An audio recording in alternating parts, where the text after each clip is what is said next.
When I'm doing a 360 EQ assessment and debrief, I'm looking at the individual's self-assessment of their emotional intelligence and their raters assessment. And the rater groups are their manager, their peers, direct reports, friends and family, which is always an interesting combination in the mix, and others. So like stakeholders and clients, or just other people within their workplace. One of the most interesting elements in conversations with leaders comes around dialogue with, I can't talk to that person. I can't say that thing to that person. I can't ask that question to that person.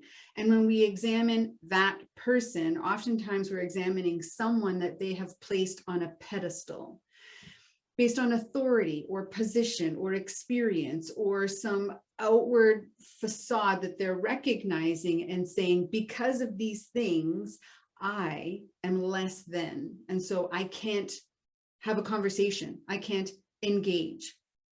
Inevitably, when this is part of the dialogue, one of the skills that we look at is optimism. And I want to talk to you about this particular emotional intelligence skill because it can get a bad rap. I mean, when we think optimism, sometimes we think unicorns and rainbows and pom-poms and blind optimism or naivety or Pollyanna even.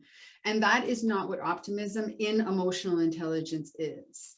In fact, when we look deeper into optimism, we know that one of its supporting players is reality testing. So are we objective when we're emotional, which would negate any of the Pollyanna naivety and unicorns, rainbows, and pom-poms.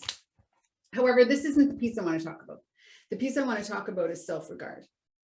So optimism is our ability to believe that we can positively influence the outcome, that we have strengths, experiences, attributes, talents, and intellect to be able to have a positive impact, which means that we will approach situations with a great degree of hope.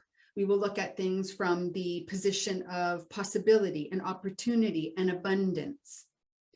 So when self-regard is not developed, not proficient, and we suffer perhaps from things like a lack of confidence, a lack of knowing our attributes, consistent or persistent self-doubt, comparison, allowing the ego to state or create a belief that we are less than others, inferior to others, then optimism is very difficult. And we won't put ourselves in a position to talk to that person, say that thing, ask that question.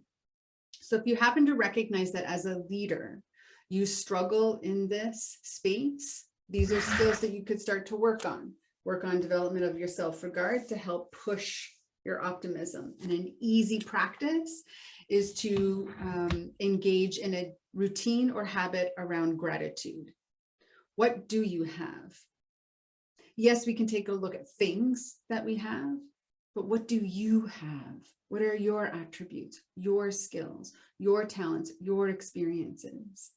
Because those are the things that you will draw upon for every situation in the present and the future.